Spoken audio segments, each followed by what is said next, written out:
The McDonnell Douglas F-4 Phantom II was born in the tense atmosphere of the late 1950s, when the Cold War's aerial dimension demanded a leap in performance, versatility, and firepower. The United States Navy, concerned about the emerging capabilities of Soviet fighters and bombers, sought an advanced fleet defense interceptor capable of carrying heavy missile armament, operating in all-weather conditions and maintaining high speeds over long distances.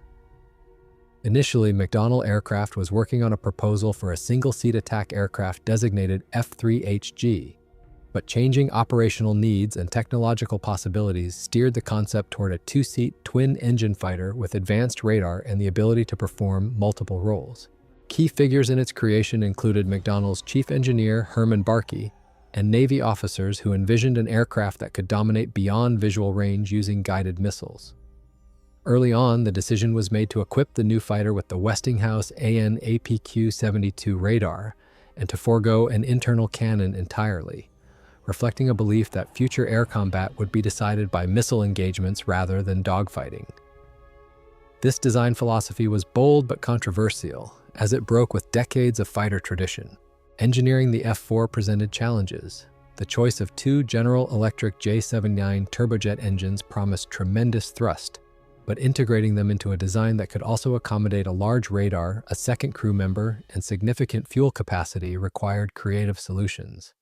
The resulting fuselage was wide, with distinctive air intakes and a raised rear cockpit for the radar intercept officer. The high-mounted anhedral horizontal stabilizers and 45-degree swept wings gave the Phantom a unique appearance while ensuring stability at high speeds. By the late 1950s, the U.S. Navy awarded McDonnell the contract for what was designated the F-4H-1 Phantom II. Early wind tunnel testing revealed pitch control issues and drag concerns, prompting refinements to the wing shape and tailplane. These adjustments, along with meticulous attention to aerodynamic details, allowed the aircraft to exceed initial performance expectations. In 1959, the prototype flew for the first time, quickly setting world speed and altitude records that captured global attention. The strategic context reinforced the urgency of the Phantom's development. The Soviet Union was fielding increasingly capable MiG fighters and long-range bombers, while also developing surface-to-air missile systems that threatened traditional strike aircraft. The F-4's speed, climb rate, and missile armament positioned it as a counter to these threats, and its twin-engine reliability provided an added margin of safety over ocean patrols and hostile territory. From its inception, the Phantom was designed not just as a specialized interceptor, but as a platform adaptable to multiple missions: air superiority, fleet defense, reconnaissance, and ground attack. This multi-role potential made it attractive not only to the Navy, but also, eventually, to the U.S. Air Force and Marine Corps, which saw in the F-4 a way to modernize their fighter and attack capabilities rapidly.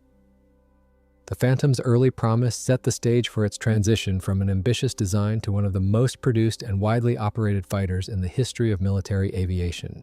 The prototype and testing phase of the F-4 Phantom II was marked by a combination of groundbreaking performance achievements and persistent refinement to address aerodynamic and handling challenges. The first prototype, designated F-4H-1F, took to the skies on May 27, 1958, piloted by Robert C. Little, McDonnell's chief test pilot. Almost immediately, it demonstrated exceptional power from its twin General Electric J79 engines, reaching speeds above Mach 1 without afterburner and exceeding Mach 2 in subsequent tests. This made the Phantom one of the fastest fighters of its era, setting the tone for what would become a long career of record-setting. Throughout 1959 and 1960, the Phantom II underwent rigorous trials under both McDonnell's and the U.S. Navy's supervision. These tests were not confined to performance metrics alone. They included carrier trials, structural stress assessments, and weapons integration. Carrier suitability was a major milestone. The Phantom had to prove it could withstand the brutal stress of catapult launches and arrested landings on moving decks. The reinforced landing gear, robust tail hook, and carefully balanced weight distribution allowed the aircraft to meet these demands, though early trials revealed the need for tweaks to its approach handling and control responsiveness at low speeds. One of the defining features tested during this period was the aircraft's missile-only armament concept. The Phantom carried the AIM-7 Sparrow radar-guided missile and AIM-9 Sidewinder infrared-guided missile, giving it a potent beyond-visual range and close-in engagement capability. The advanced radar systems underwent repeated calibration to ensure reliable target tracking and missile guidance in varied weather conditions. This reliance on missiles was revolutionary, but invited skepticism among some pilots who were accustomed to gunnery dogfights. Nevertheless, early exercises proved the combination of speed, climb rate, and missile armament to be formidable. Performance testing also brought record-breaking achievements. In 1959 and 1961, pre-production F-4s shattered multiple world records, including sustained altitude, time to climb, and absolute speed. One notable feat was Operation Sageburner, in which the Phantom set a low-altitude speed record of over 1,450 km/h, demonstrating both its raw thrust and stability in demanding flight regimes. Another, Operation Skyburner, saw the Phantom claim the world speed record of over Mach 2.5, cementing its reputation as a cutting-edge fighter. Not all was flawless. The powerful J-79 engines produced significant smoke at certain throttle settings, which could give away the aircraft's position visually.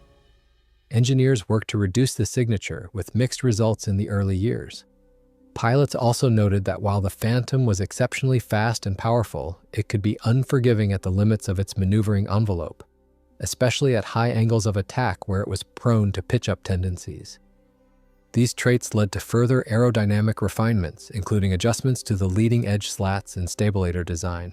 By the early 1960s, the successful completion of carrier trials, combined with its unmatched performance data, convinced both the Navy and eventually the Air Force to proceed with large-scale procurement. The transition from prototype to production brought changes in avionics, cockpit layout, and weapons compatibility, but the core of the design, twin-engine speed, two-man crew, and heavy missile load remained unchanged. The Phantom II was ready to leave the testing fields and join operational squadrons, carrying with it the expectations of becoming the backbone of American air power in the coming decades. The F-4 Phantom II officially entered service with the U.S. Navy in 1961, first equipping Fighter Squadron VF-74 Bedevilers aboard the aircraft carrier USS Forrestal. This initial deployment marked the start of its operational career, and the aircraft quickly gained a reputation among pilots for its extraordinary acceleration, climb rate, and ability to carry a large payload. It was also unusual for its time in having a two-man crew, a pilot and a radar intercept officer, which significantly enhanced its ability to operate in complex air-to-air engagements and all-weather conditions. Early operational roles for the Phantom focused on fleet air defense. The U.S. Navy needed an aircraft capable of intercepting high-speed Soviet bombers before they could launch long-range anti-ship missiles at carrier groups. With its AN/APQ-72 radar system and AIM-7 Sparrow missiles, the F-4 could detect, track, and engage enemy aircraft beyond visual range, a significant leap from the gun-based interceptors it replaced. In training scenarios, Phantom crews demonstrated that they could acquire and kill targets at distances that would have been impossible just a few years earlier. The U.S. Air Force took notice of these capabilities and, despite initial reluctance to adopt a Navy-designed aircraft, commissioned its own version, designated the F-4C.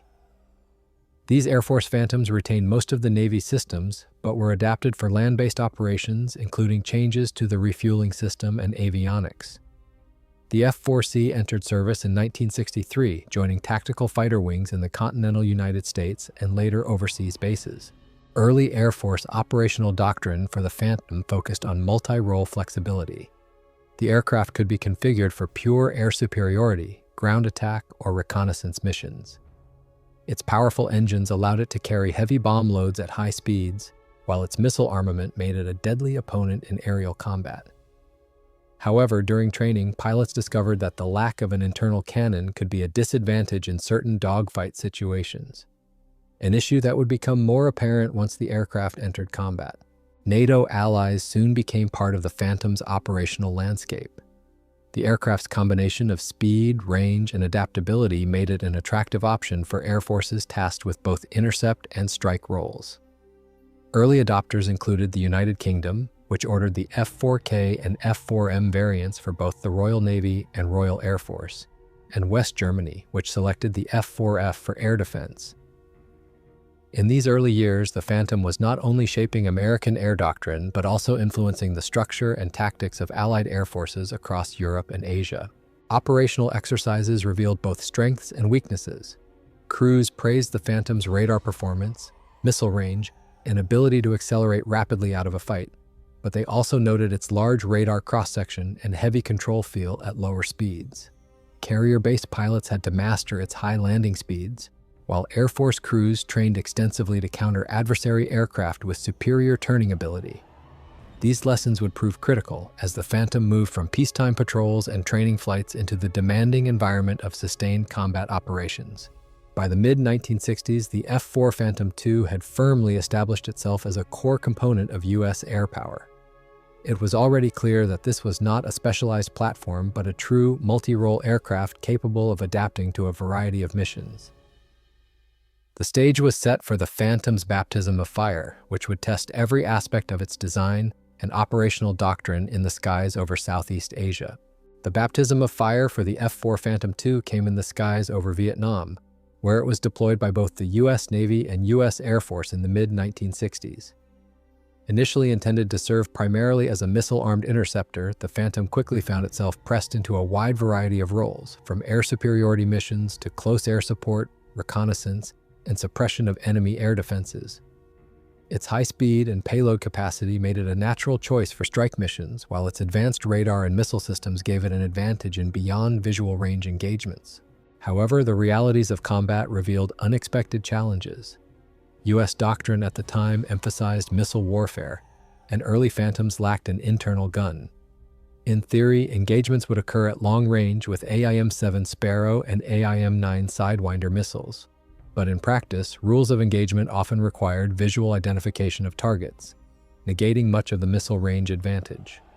Furthermore, missile reliability in the early years was far from perfect, with many failing to hit their targets. These shortcomings became apparent during encounters with nimble North Vietnamese MiG-17s and MiG-21s, which could outturn the heavier Phantom in close combat. To counter this, Phantom crews adapted their tactics. Pilots learned to use the aircraft's speed and vertical maneuverability to dictate the terms of engagement, avoiding prolonged turning fights. The U.S. Navy established the famous Top Gun program in 1969, which revolutionized air combat training and dramatically improved kill ratios. The Air Force followed suit with its own advanced fighter weapons schools. These programs emphasized energy management, missile employment under realistic conditions, and tactics designed to exploit the Phantom's strengths while minimizing its weaknesses. On the ground attack front, the F-4 proved itself as a formidable strike platform. It carried a wide variety of ordnance, from unguided bombs and rockets to early guided munitions such as laser and TV-guided bombs. In the close air support role, it could deliver heavy firepower quickly, although its high landing speed and limited loiter time made it less suited to some missions than dedicated attack aircraft. Nevertheless, its versatility allowed it to support troops in contact, strike strategic targets deep in enemy territory, and perform suppression missions against surface-to-air missile sites. Reconnaissance versions, such as the RF-4C, provided critical intelligence during the conflict. Flying at high speed and often at low altitude, these aircraft captured imagery of enemy troop movements, supply lines, and air defense installations. This intelligence fed directly into mission planning and allowed more effective targeting of enemy infrastructure. Losses in Vietnam were significant, with the Phantom facing not only enemy fighters but also a dense and increasingly sophisticated air defense network of radar-guided surface-to-air missiles and anti-aircraft artillery. Electronic countermeasure pods, chaff dispensers, and updated tactics became essential for survival. Combat experience also led to the integration of the M61 Vulcan 20mm cannon in later variants, addressing one of the aircraft's most criticized shortcomings. By the end of the Vietnam War, the F-4 Phantom II had established itself as a proven combat aircraft. It had adapted to roles far beyond its original design intent, and demonstrated that a multi-role fighter could excel in both air-to-air and air-to-ground missions. The lessons learned from its combat service in Southeast Asia would shape not only future Phantom operations, but also the design philosophy of the next generation of fighters. As the Cold War intensified through the 1970s and 1980s, the F-4 Phantom II underwent continual evolution to meet changing operational demands and to keep pace with advancing technology. One of its greatest strengths lay in its adaptability. The basic airframe proved capable of integrating new avionics, weapon systems, and mission-specific equipment without major redesigns. This flexibility allowed the Phantom to remain competitive long after many of its contemporaries had been retired. The U.S. Navy, Air Force, and Marine Corps each fielded their own specialized variants. The Navy's F-4J featured upgraded radar, improved engines, and better air-to-air missile performance, while the F-4S introduced structural strengthening and leading-edge slats to improve maneuverability in dogfights. The Air Force's F-4E became the definitive land-based variant, incorporating an internal M61 Vulcan cannon, more advanced radar, and the capability to deploy an expanding array of precision-guided munitions. The Marine Corps tailored its Phantoms for strike and close air support, often operating from austere airfields or aircraft carriers. Internationally, the Phantom saw licensed production and custom adaptations in several allied nations. Perhaps the most notable was the British F-4K and F-4M series, built by McDonnell Douglas but equipped with Rolls-Royce Spey turbofan engines to meet Royal Navy and Royal Air Force requirements. Japan's Mitsubishi Heavy Industries produced the F-4EJ under license, with modifications for home defense and later updates adding modern avionics under the Kai upgrade program. West Germany, Israel, Turkey, Greece, Iran, South Korea, and several other nations also operated the Phantom, each tailoring the aircraft to suit their specific needs. Technological modernization kept the platform relevant in multiple mission types. New electronic warfare suites enhanced survivability against ever-improving surface-to-air missile systems. Digital avionics and navigation upgrades improved situational awareness, while compatibility with new missile generations such as the AIM-7F-M Sparrow and AIM-9L-M Sidewinder extended its lethality. Some operators even integrated the AIM-120 AMRAAM in the Phantom's final years of service. Specialized subvariants emerged to address niche roles.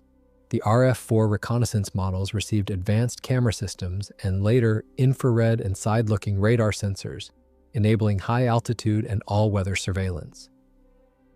Wild Weasel F-4G aircraft were adapted for suppression of enemy air defenses, SEAD, equipped with sensors and anti-radiation missiles like the AGM-88 HARM to detect and destroy enemy radar installations. These CAD Phantoms played critical roles in conflicts from the late Cold War through Operation Desert Storm. Some air forces explored adapting the Phantom for maritime strike missions, arming it with anti-ship missiles and specialized targeting equipment. Others invested in structural upgrades and life extension programs to keep their fleets viable well into the 21st century. By incorporating composite materials, reinforcing high stress points, and replacing aging wiring and hydraulics, operators extended the service life of an aircraft originally designed in the 1950s. In essence, the Phantom's technological evolution was not merely about keeping pace, it was about redefining its role in an ever-changing strategic environment. From high-speed interceptor to precision strike fighter, reconnaissance platform, and electronic warfare specialist, the F-4 demonstrated that a well-engineered airframe, when paired with adaptable systems, could span decades of operational relevance and influence the doctrine of multiple generations of air forces. The global impact of the McDonnell Douglas F-4 Phantom II was unmatched among its contemporaries, with the aircraft becoming a central figure in Cold War geopolitics and post-World War II air power development. Its export success was a direct reflection of both American military influence and the Phantom's proven versatility in combat. More than a dozen nations flew the type, and in many cases it became the backbone of their air forces for decades. In Europe, the Phantom reinforced NATO's defensive posture. West Germany's Luftwaffe deployed the F-4F variant as a primary air defense fighter and strike aircraft, integrating it into the alliance's Central Front strategy against potential Warsaw Pact incursions. The United Kingdom operated the F-4K and F-4M, known locally as the Phantom FG.1 and FGR-2, with the Royal Navy using them aboard carriers until Britain's carrier fleet downsizing, after which the RAF continued to employ them in air defense and strike roles. Greece and Turkey both acquired Phantoms and, notably, employed them in several tense standoffs in the Aegean, demonstrating their value as both a deterrent and a combat-ready platform. In the Middle East, the Phantom made a particularly lasting mark. Israel's F-4E fleet, nicknamed Kurnas, Sledgehammer, saw extensive combat during the War of Attrition and the Yom Kippur War. The aircraft's ability to perform deep strike missions, conduct air superiority tasks, and adapt to rapidly shifting battle conditions proved invaluable. Iran's pre-revolutionary F-4 fleet also played a key role during the Iran-Iraq War, flying hundreds of sorties despite the challenges posed by sanctions and spare parts shortages. In Asia, Japan's domestically produced F-4EJ Phantoms became a cornerstone of the Japan Air Self-Defense Force's air interception capability, particularly during heightened tensions with the Soviet Union in the 1970s and 1980s. South Korea and Indonesia also relied on the Phantom to modernize their air forces and maintain regional security. The Phantom's operational influence extended beyond direct combat. Its performance standards and mission flexibility shaped the design philosophy of future fourth-generation fighters. Aircraft such as the F-15 Eagle and F-A-18 Hornet inherited the multi-role concept the Phantom had proven viable. The lessons learned in radar integration, missile employment, and multi-mission adaptability during Phantom service informed both U.S. and Allied development programs. By the 1990s and early 2000s, many nations began retiring their F-4 fleets, replacing them with more modern aircraft, but the Phantom service did not end quietly. In the United States, the last operational Phantoms were F-4G Wild Weasel variants, retired in 1996, but numerous airframes continued to serve as QF-4 target drones for weapons testing and pilot training into the 2010s. In other nations, life extension and modernization programs allowed the Phantom to remain in frontline service well into the 21st century. For example, Turkey's Terminator 2020 program rebuilt and upgraded dozens of F-4Es with modern avionics and precision strike capabilities. Today, surviving Phantoms occupy places of honor in museums, memorials, and air shows worldwide, serving as both a tribute to Cold War aviation history and a reminder of the technological leaps of the jet age. The aircraft's unique silhouette, powerful twin-engine roar, and combat record ensure that the F-4 Phantom II will remain one of the most recognizable and celebrated fighters in aviation history. Beyond its well-documented combat history and technological milestones, the McDonnell Douglas F-4 Phantom II also had a series of lesser-known chapters that contributed to its enduring reputation. Many of these involved specialized roles, experimental projects, and unconventional adaptations that pushed the boundaries of what the airframe could achieve. One of the most significant yet underappreciated roles of the Phantom was in electronic warfare and suppression of enemy air defenses. The F-4G Wild Weasel variant, developed from the F-4E, was fitted with advanced radar homing equipment and electronic countermeasure suites, allowing it to detect, target, and destroy enemy surface-to-air missile systems. This role, critical in conflicts such as Operation Desert Storm, highlighted the Phantom's adaptability to emerging threats and cemented its place as more than just a fighter or bomber. The aircraft also served as a high-speed reconnaissance platform. The RF-4C and RF-4E variants were equipped with advanced cameras, infrared sensors, and side-looking airborne radar, enabling them to conduct strategic and tactical reconnaissance in some of the most contested airspaces of the Cold War. These aircraft often flew unarmed, relying solely on their speed and altitude to evade interception, yet they returned with intelligence that shaped battlefield decisions. In the realm of experimental aviation, the Phantom became a testbed for numerous weapons and avionics systems. It participated in trials of new missile types, guided bombs, and targeting pods, many of which would later become standard in modern air forces. The platform's size, power, and structural strength made it ideal for testing heavy or unconventional payloads, including early attempts at anti-satellite weapons and precision-guided munitions. Some air forces explored unusual modifications to extend the Phantom's utility. Japan experimented with domestic avionics upgrades to integrate the F-4EJ into its evolving air defense network.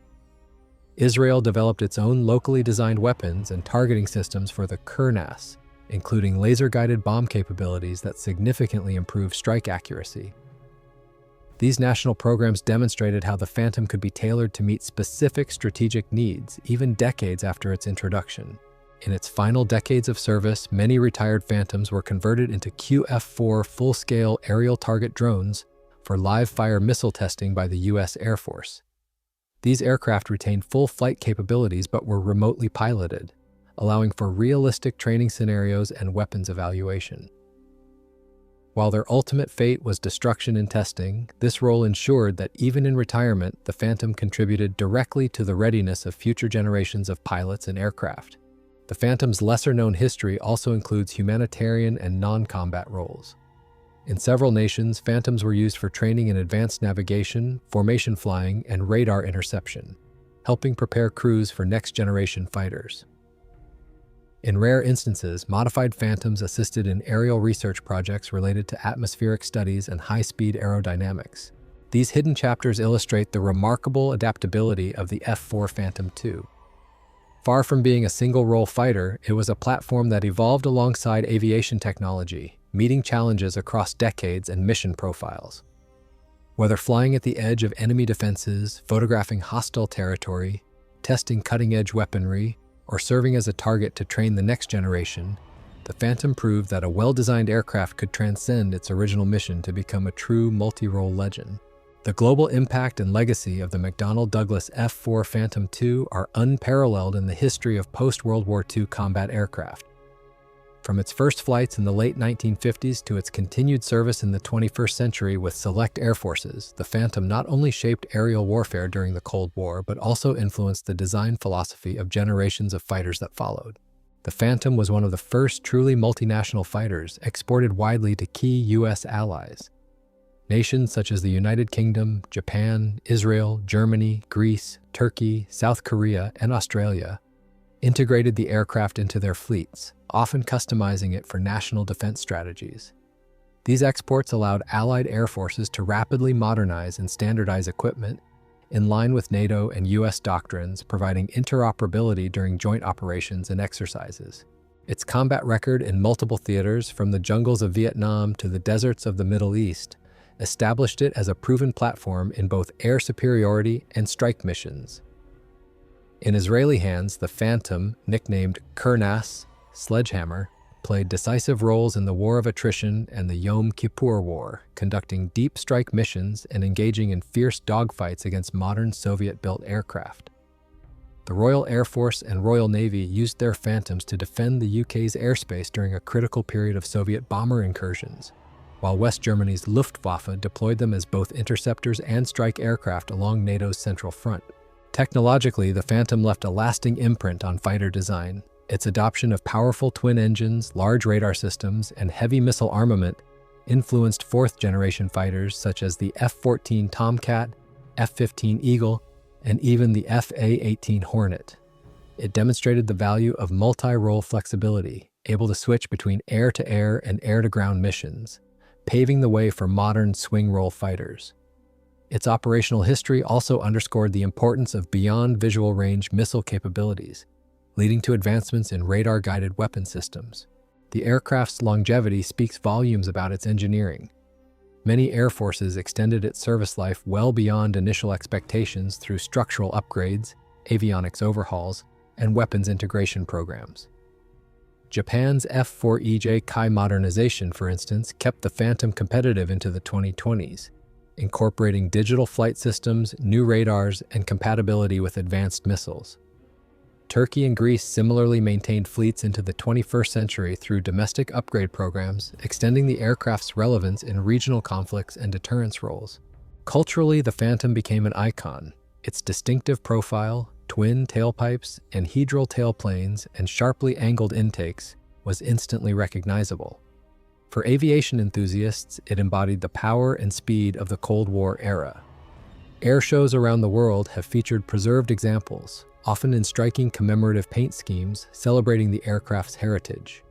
Museums from the United States to Europe and Asia display F-4s as centerpieces of Cold War aviation history.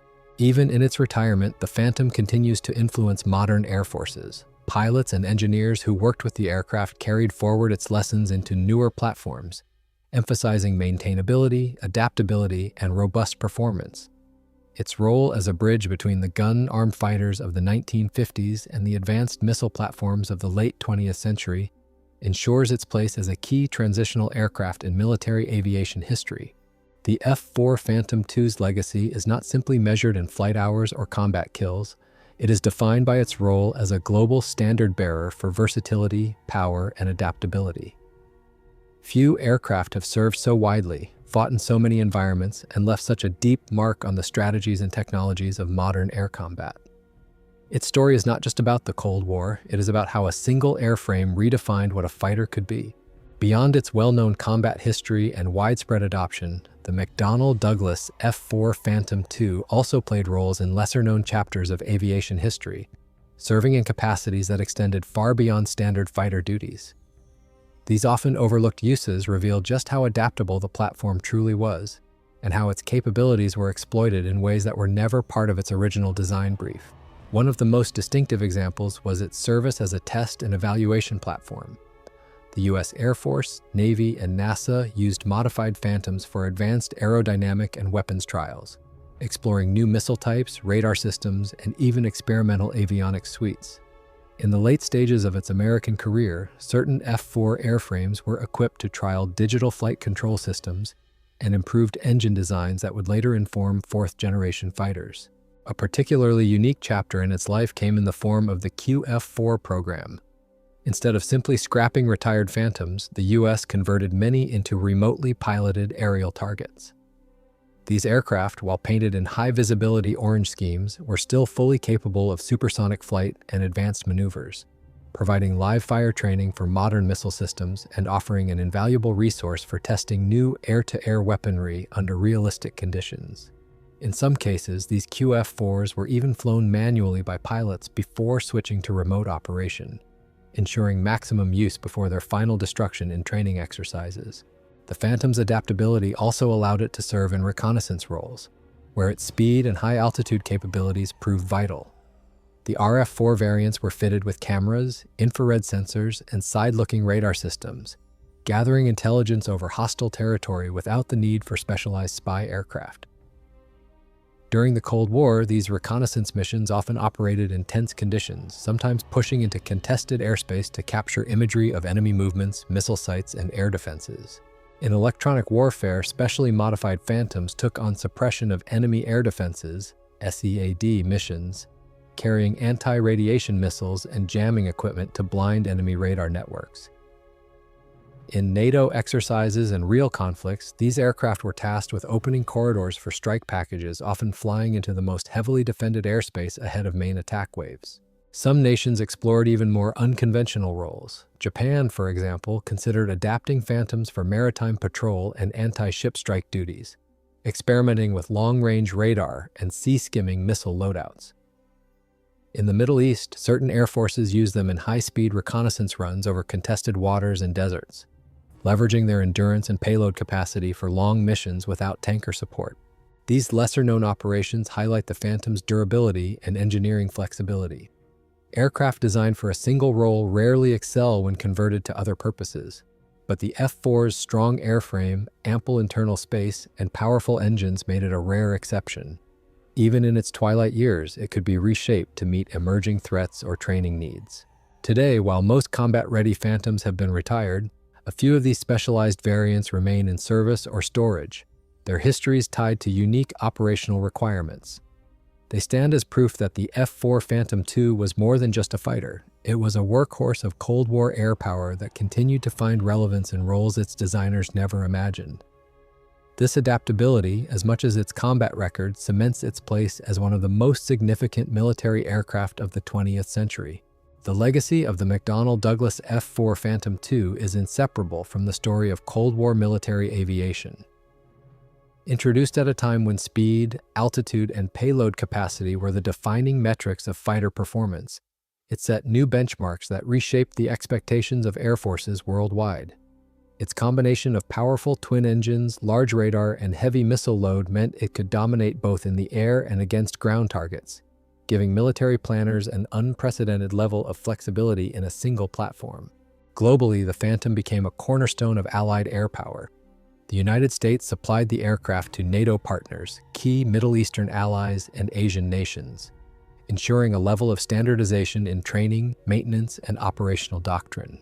This not only simplified logistics, but also created a shared tactical language among partner nations, allowing them to operate together in joint exercises and combat operations more effectively. In conflicts such as the Arab-Israeli wars, the Iran-Iraq war, and various border disputes, The F-4 demonstrated its resilience against both Soviet-designed and Western-made opposition. Its influence on aircraft design extended well beyond its production run. Many of the avionics, weapons integration systems, and aerodynamic solutions developed for the Phantom informed the creation of fourth-generation fighters like the F-15 Eagle and F-16 Fighting Falcon, as well as foreign designs such as Japan's F-2 and Britain's Tornado ADV. The concept of a multi-role combat aircraft, equally capable of air superiority, strike, and reconnaissance missions, was validated by the Phantom's success and became a central philosophy in fighter development thereafter. In terms of longevity, the Phantom's career was remarkable. While it began service in the early 1960s, several nations flew it well into the 21st century. Countries such as Greece, Turkey, and South Korea modernized their fleets with upgraded radar, digital cockpits, and advanced missiles, keeping the aircraft competitive against newer threats. These modernization programs extended the Phantom's operational life by decades, ensuring that it remained a credible combat platform even as stealth technology began to dominate the headlines. Culturally, the Phantom became a symbol of Cold War power projection. Its distinctive silhouette with anhedral tailplanes and wide intakes became instantly recognizable to both allies and adversaries. It featured prominently in films, books, and aviation exhibitions, earning a place not only in the annals of military history but also in popular culture. For many pilots, flying the F-4 was considered a career highlight. Its raw thrust, heavy control forces, and demanding flight characteristics made it both a challenge and a point of pride. Today, preserved Phantoms can be found in aviation museums and as gate guardians at air bases around the world. In some cases, they are still flown by heritage squadrons during air shows, their afterburners and distinctive smoke trails captivating new generations. Even in retirement, the Phantom serves as a tangible reminder of the technological leaps and geopolitical tensions that defined its era. The F-4 Phantom II was not without its flaws, but its adaptability, combat record, and global reach make it one of the most significant aircraft in aviation history. It bridged the gap between the gun-armed fighters of the 1950s and the missile-aged jets of the modern era, proving that versatility and raw performance could coexist in a single design. In doing so, it not only conquered the skies of its time, but also left an enduring legacy that continues to influence military aviation to this day.